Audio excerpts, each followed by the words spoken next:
Hi everybody, this is Dr. Hina Davar. Welcome to Textbook Super Coaching YouTube channel. Student, the big question is कि अब से 60 दिन बाद आपका examination है. होपफुली आपका जो एग्जाम है वो 10th ऑफ जून तक डेट मतलब आपके एजुकेशन सब्जेक्ट की अगर मैं बात करूं so I am hoping by 10 to 15th of June आपका उसी दौरान आपका एग्जामिनेशन होगा. सो हम मान के चले कि मोटा मोटा आपके पास ऑलमोस्ट 60 to 65 डेज रह चुके हैं तैयारी करने के लिए. अब अगर मैं आपको टॉपर्स की स्ट्रैटेजी बताऊं तो टॉपर्स हमेशा यही कहते हैं कि जो पहले 2-3 महीने होते हैं 2-3 मंथ्स वो आपके थ्योरी बिल्डिंग के लिए होते हैं. जितना ज्यादा हो सके आप थ्योरी को फोकस करिए. ठीक है, लास्ट के जो 2 महीने हैं जैसे कि अभी आपके पास है उसमें आपका टारगेट होना चाहिए रिवीजन रिवीजन रिवीजन. जैसा कि आपके यूजीसी चेयरमैन जी ने भी कहा है, the more you revise the more the chances are of clearing any competitive examination. तो पॉइंट ये आता है कि if you want to crack any examination the only key to success is revise revise revise reread reread reread. जितना पढ़ोगे उतना कम है, because the number of times you are going to read the same content you are definitely going to get another 1 or 2 important keywords added to it. जब जब पढ़ोगे कुछ नया पता लगेगा. अब वो कैसे होगा और वो कैसे करना है वो आज मैं आपको इस वीडियो में बताने वाली हूं कि जब एग्जाम सामने आता है तो हमारे पास इतना वक्त नहीं होता कि हम दोबारा से सारी बुक्स सारी कॉपीज को रीड करें. ऐसे में हम शॉर्ट टॉपिक या शॉर्ट नोट्स कैसे बनाएं जो क्विक टू रिवाइज है और हम एग्जाम डे से जस्ट 10-15 डेज पहले भी सारे टॉपिक्स को अच्छे से रिवाइज कर लें.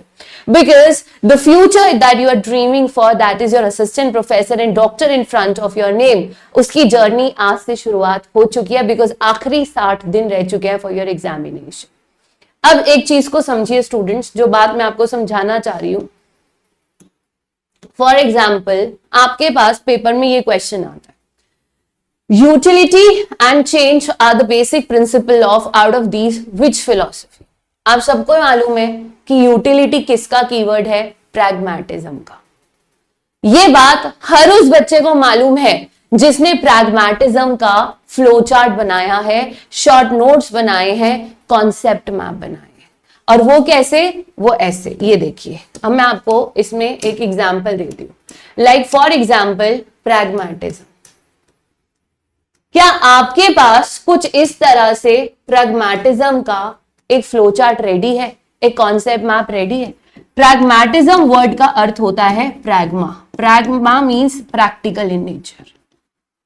आप प्रैक्टिकल कब होते हो? जब आप बदलाव को स्वीकार करते हो. डायनामिक, गतिशील. डायनामिक मतलब जरूरत पड़ने पर और समय बदलने पर आप खुद को चेंज करने के लिए तैयार हो जाए. ठीक है, change as per your utility. Utility usefulness किसका? मैन का. इसलिए इस थ्योरी में आप मैन और सोशल यूटिलिटी पर सबसे ज्यादा फोकस करते हो. ठीक है, इस स्कूल के अंदर अब मैन ही एक्टिव है तो learning by doing, learning by experiences की बात की गई है, जिसके मेन प्रोपोनेंट कौन है? जॉन डूई. क्या आपने इस तरह से लिखा हुआ है? ठीक है, फिर इसके फादर कौन है? चार्ल्स सैंडर्स पेयर्स जो है वो इसके फादर है. ठीक है, अब आपने यहां पर अगर learning by doing, learning by experiences की बात करिए, यानी आपका करिकुलम कैसा होगा? इंटरडिसिप्लिनरी या मल्टीडिसिप्लिनरी. और यहां पर मेथड्स ऑफ टीचिंग कौन से होंगे? Learning by doing, project method, problem solving method. Project method जो किलपैट्रिक ने दिया है. अब बताइए, प्रैग्मैटिज्म से जुड़ा हुआ ऐसा कोई भी कीवर्ड है जो इस फ्लो चार्ट में नहीं है? मैं कहती हूं अगर नहीं भी है तो जब भी आप प्रैग्मैटिज्म से जुड़े मेरे सेशंस देखें, मैराथन्स अटेंड करें, आपको कोई भी नया वर्ड प्रैग्मैटिज्म से जुड़ा पता लगता है, उसको जाइए यहां पर इस शीट पर ऐड कर लीजिए. अब आपके लिए इसको रिवाइज करना इजी है लेकिन लंबे लंबे नोट्स रिवाइज करना इजी नहीं है. अब इसको बनाने का तरीका क्या है? जो आपको ठीक लगे. आप ऐसे बना लीजिए, लाइन में लिख के बना लीजिए, कलर करके बना लीजिए. It's totally your choice. But आपके पास हर क्वेश्चन का, हर टॉपिक का इस तरह से एक मैप रेडी होना चाहिए। हर फिलॉसफी, हर मॉडल, हर ऑर्गेनाइजेशन, हर इंस्टीट्यूट से जुड़ा हुआ एक ऐसा फ्लोचार्ट रेडी होना चाहिए। होता पता है क्या है, हमें पेपर में ये तो पता होता है कि इस क्वेश्चन का आंसर क्या है, लेकिन आप में से कितनों को ये मालूम है कि इसका आंसर रियलिज्म, नेचुरलिज्म और आइडियलिज्म नहीं होता। आपको कंफ्यूजन कब होती है? जब आपको लगता है यार यूटिलिटी और चेंज रियलिज्म और प्रैग्मेटिज्म दोनों में आ सकता है। कंफ्यूजन तो तभी होगा ना।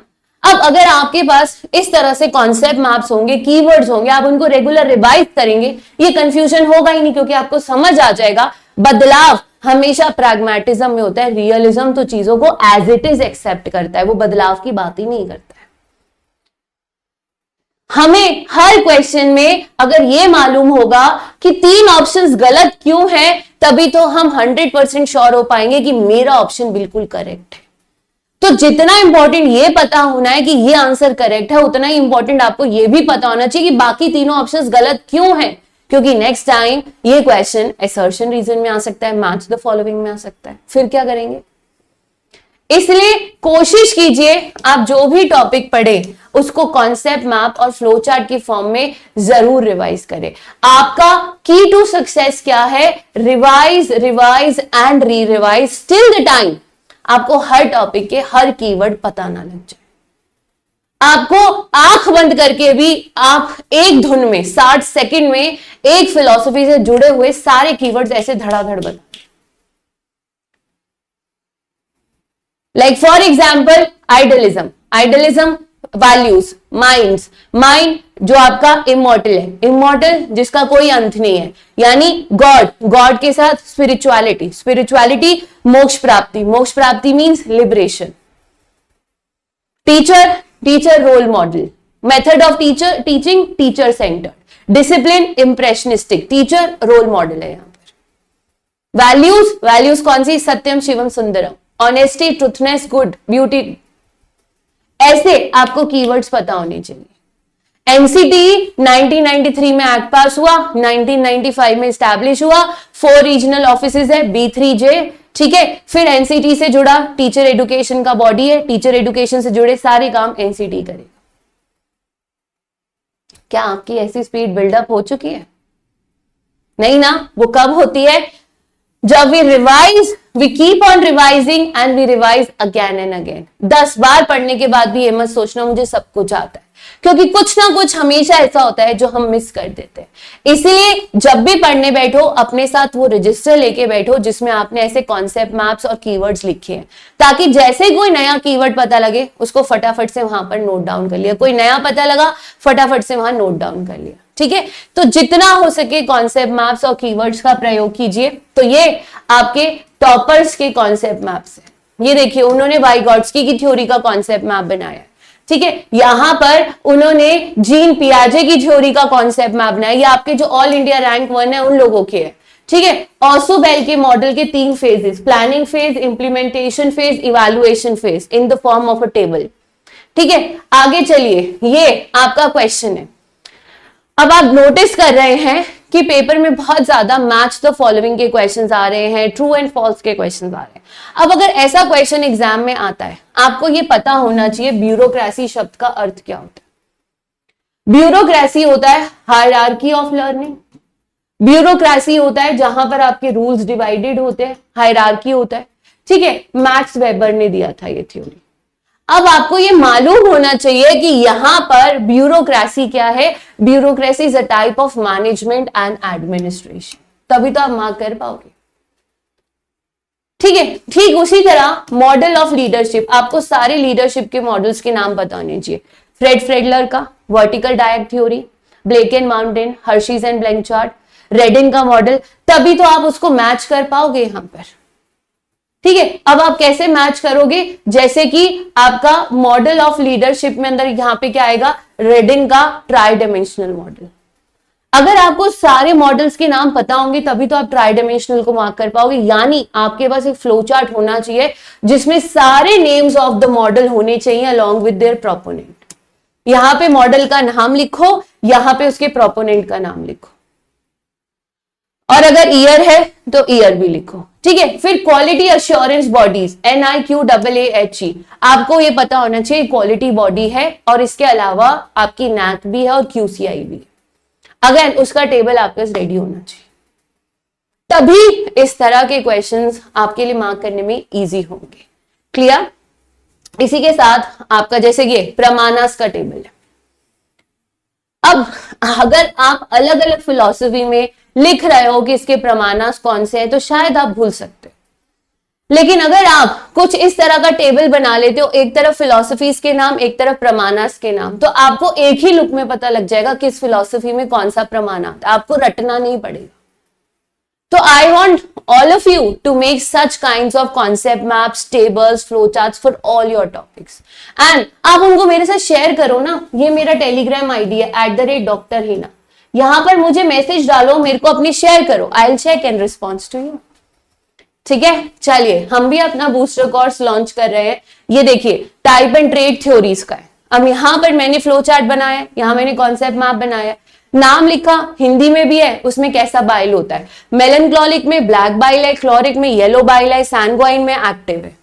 एक ही जगह पे सब कुछ लिखा है, डायग्राम भी लिखा है, कभी कंफ्यूजन होगा ही नहीं। ठीक है, so make sure you revise every topic in the form of tables, concept maps and flow chart. ठीक है, चलिए अगर आप मेरे साथ अपनी तैयारी करना चाहते हैं तो हम भी आपके लिए बूस्टर कोर्स लॉन्च कर रहे हैं नेक्स्ट वीक से। तो मेक श्योर आप हमें ज्वाइन करें, हिना डी कूपन कोड का यूज कीजिए, आपको 25% डिस्काउंट भी मिल जाएगा।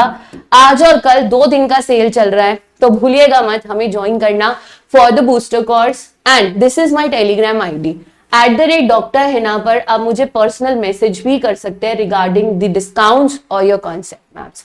God bless you all. इस स्ट्रैटेजी को फॉलो कीजिए और JRF जरूर क्रैक होगा। God bless, take care.